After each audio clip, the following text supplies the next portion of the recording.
ইরানের গোয়েন্দা বিষয়ক মন্ত্রী ইসমাইল খতিব গতকাল মঙ্গলবার দিবাগত রাতে এক হামলায় নিহত হয়েছেন। আজ বুধবার ইসরায়েলের প্রতিরক্ষা মন্ত্রী ইসরায়েল কাটজ এ দাবি করেছেন। তবে খতিবের নিহতের বিষয়ে এখন পর্যন্ত ইরানের পক্ষ থেকে কোনো নিশ্চিত তথ্য পাওয়া যায়নি। কাটজ বলেন, তিনি এবং ইসরায়েলের প্রধানমন্ত্রী বেনিয়ামিন নেতানিয়াহু সামরিক বাহিনীকে যে কোনো জ্যেষ্ঠ ইরানি কর্মকর্তাকে হত্যার অনুমতি দিয়েছেন। এর জন্য আর কোনো বাড়তি অনুমোদনের প্রয়োজন হবে না। গোয়েন্দা মন্ত্রীকে নিশানা করার আগের দিন রাতেই ইরানের জাতীয় নিরাপত্তা পর্ষদের সেক্রেটারি আলী লারিজানি এবং ইরানের সর্বোচ্চ জাতীয় নিরাপত্তা পরিষদের উপপ্রধান আলী রেজা বায়েত নিহত হন। দেশটির নিরাপত্তা প্রধান আলী লারিজানির উপর ইসরায়েলের হামলার সময় আলী রেজা বায়েতও তাঁর সঙ্গে ছিলেন।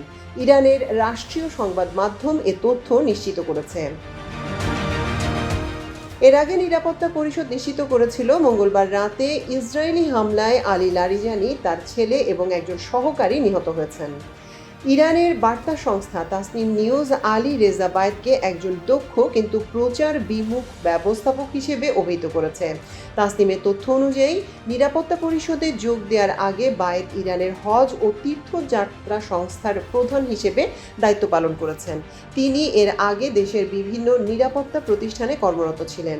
ইরানের জাতীয় নিরাপত্তা পর্ষদের প্রধান আলী লারিজানি ও ইসলামী বিপ্লবী গার্ডের অধীন বাসিদ আধা সামরিক বাহিনীর প্রধান গোলাম রেজা সোলাইমানির জানাজা আজ বুধবার অনুষ্ঠিত হবে। এদিকে ইসরায়েল যুক্তরাষ্ট্রের হামলায় জাতীয় নিরাপত্তা পর্ষদের প্রধান আলী লারিজানি নিহত হওয়ার ঘটনায় চূড়ান্ত ও অনুশোচনাযোগ্য প্রতিশোধ নেয়ার অঙ্গীকার করেছেন ইরানের সেনাপ্রধান আমির হাতামি। এক বিবৃতিতে আমির হাতামি বলেন, সুপ্রিম ন্যাশনাল সিকিউরিটি কাউন্সিলের সেক্রেটারিকে হত্যার ঘটনায় ইরানের প্রতিক্রিয়া হবে চূড়ান্ত ও অনুশোচনাযোগ্য। অন্যদিকে ইরানের শক্তিশালী সামরিক বাহিনী রেভলিউশনারি গার্ডস আজ বুধবার এক বিবৃতিতে বলেছে, শহীদ আলী লারিজানি ও তার সঙ্গীদের হত্যার রক্তের প্রতিশোধ নিতে মধ্য ইসরায়েলে ক্ষেপণাস্ত্র হামলা চালিয়েছে তারা। তবে আলী লারিজানি নিহত হওয়ার পর তার শূন্যস্থান পূরণ করা খুব একটা সহজ হবে না। প্রবীণ এই রাজনীতিককে অনেক বিশ্লেষক ইরানের অন্যতম প্রধান নীতি নির্ধারক হিসেবে গণ্য করতেন। আন্তর্জাতিক অঙ্গন এবং নিজ দেশের বিভিন্ন রাজনৈতিক শিবিরের মধ্যে সমন্বয়কারী হিসেবে তিনি ছিলেন একজন দক্ষ মধ্যস্থতাকারী। ইরানের আইন অনুযায়ী দেশটির প্রেসিডেন্ট মাসুদ পেজেশকিয়ান পরবর্তী জাতীয় নিরাপত্তা উপদেষ্টা নিয়োগ দেবেন।